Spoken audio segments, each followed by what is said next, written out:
Очень много. Я попросила атлас, Бобин, это заведующий кафедрой. Я еще не, финансы, да, я еще не работала тогда.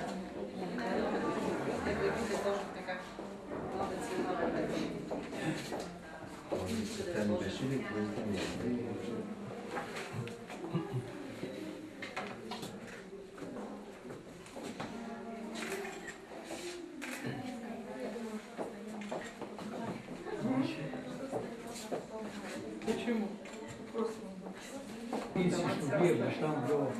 Я говорю, оригинальное название книг. От Царства Божьего до Царства денег. Това да не е то същия си Лорен. Казвам, въобще нищо не ни записва и си издаде учебник и си го продава. Това не го издаде една друга. Это понятно. Смысл ясен, да. Второ издание пак не прати учебник и пак прати на то ще издаде. Ами има и тези неща.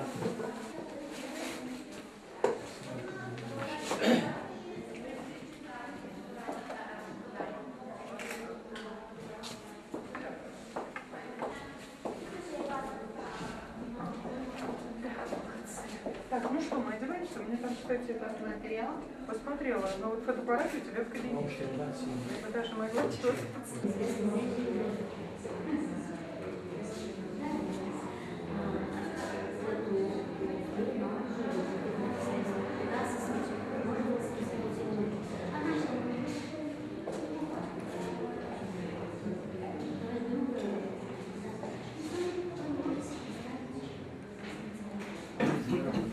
Намираме се в 24-та аудитория, която е дарение, направено с средства, лични средства на професор Порязов. Осъществено е в мандата на ректор професор Янко Павлов и заместник ректор професор Румяна Лилова. В предишния вид залата имаше още две табла в източната част, които бяха свързани с системата на търговските банки в България по групи и с Европейската централна банка. Със съгласието на дарителя, професор Порязов, временно тези табла са снети от изложение тук и са заменени с нещо ново и различно. И тук предварително се извинявам към почитаемите професори, ако някой не сме му избрали най-фотогеничната снимка, приемете, че виновника съм аз. Ако обаче е най-хубавата му снимка, значи случайно е станало. И така, за официално откриване катедрата имаше за отговорник по тази зала и тази изложба нашия колега и ръководител годините на катедрата, доцент Стефан Симеонов, подпомогнат от директора на нашата академична библиотека, госпожа Анка Танева, и разбира се, професор Лилова даде също своя принос за тази подреда, така че доцент Симеонов. Уважаеми професори, няма да се обидите, ако не изборя още веднъж имената ви, макар че се изкушавам, гледайки и книгите.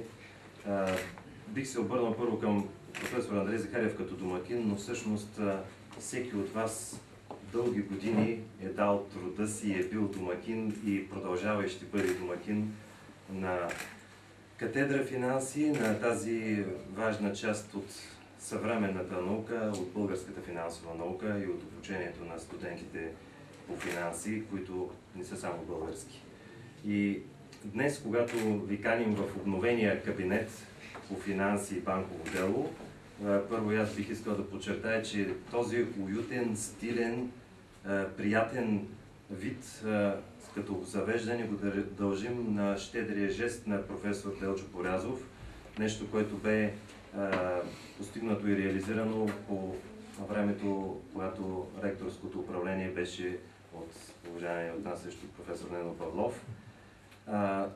Десетки години обаче тази зала, този кабинет, според мен, без колебание се утвърдил като любимо място на финансистите, студенти и на преподавателите, тъй като аз си спомням още в моите студентски години, тук се провеждаха семинарните занятия по специалните предмети, повечето специални предмети.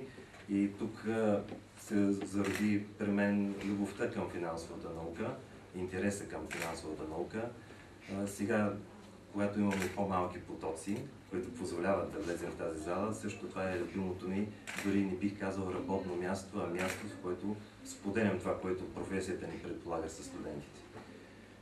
Десетилетия до средата на 2012 година в този кабинет се провеждат заседанията на катедрения съвет на катедра финанси и кредит.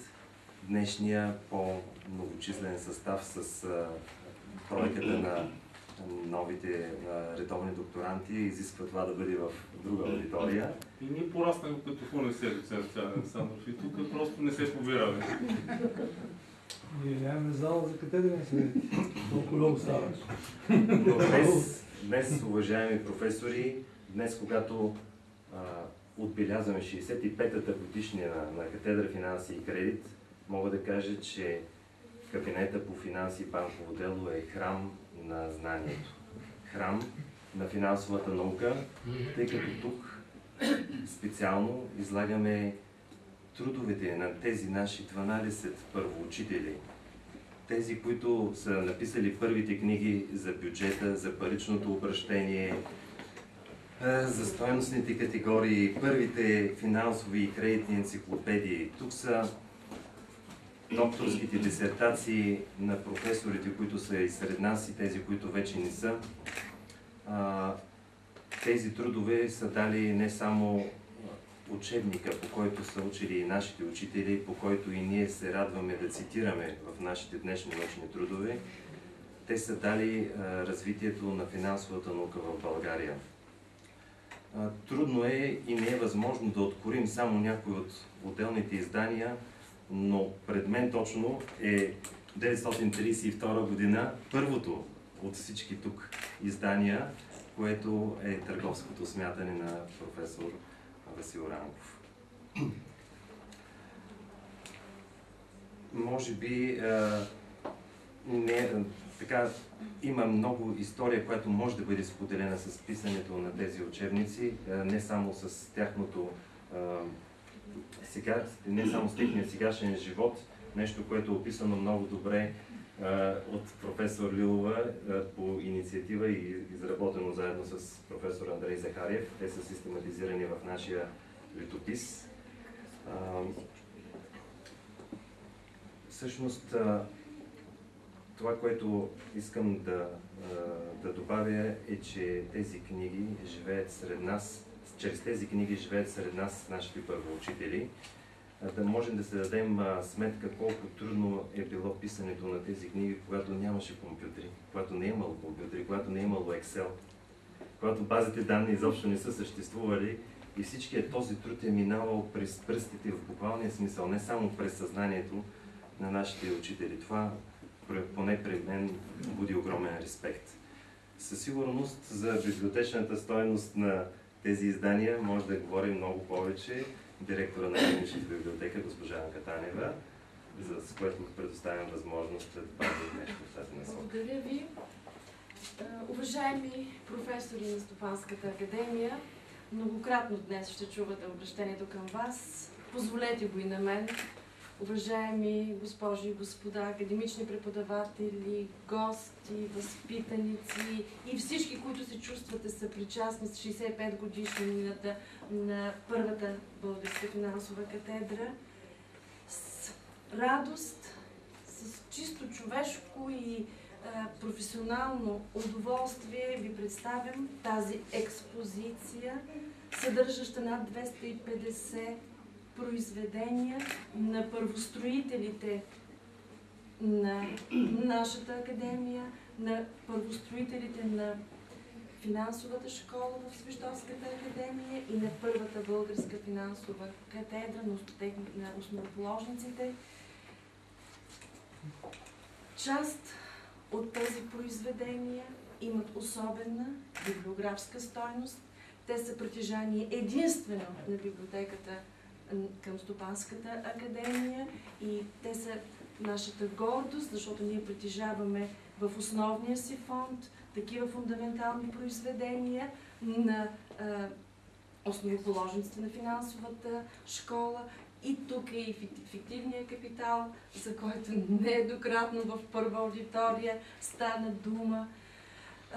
Всички други от намиращите се в тази колекция произведения са обработени и са включени в електронния каталог на библиотеката, чрез което са достъпни, чрез заглавията и техните автори до световния потребител, което също е наше завоевание и ние се радваме на това.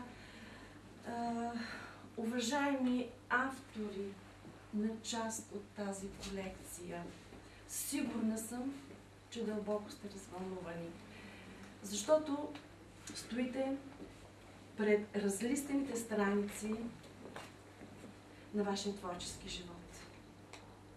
Това е плодът на многогодишния ви труд. Това е делото на живота. Това е смисълът на напрегнатите ви делници, на безсънните ви нощи.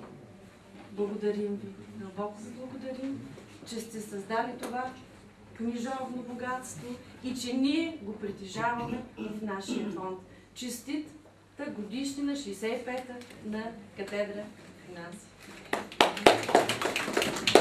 Можете да разгледате, да разлистите отново. Да не прибираме без заемна бъдеще. Да. Над които сте будували. На излизане на джобовете се проверяват. Да, заповядайте. Колекцията е великолепна и впечатляваща. Моля ви само за малко внимание. За момент, професор Кънев.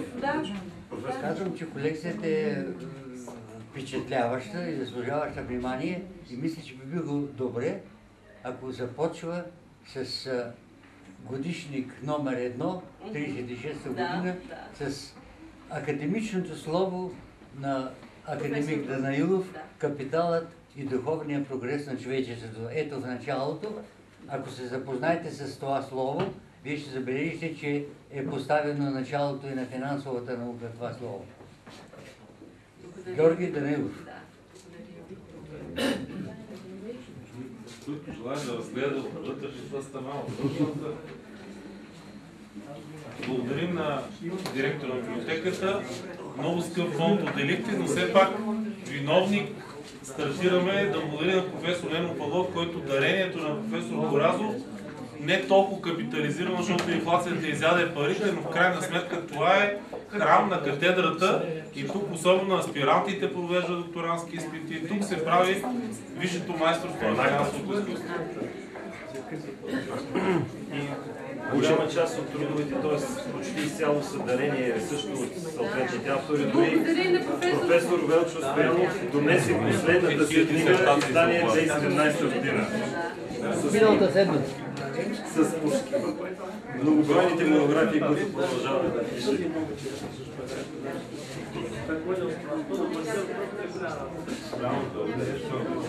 Да, наистина е голяма с голямо.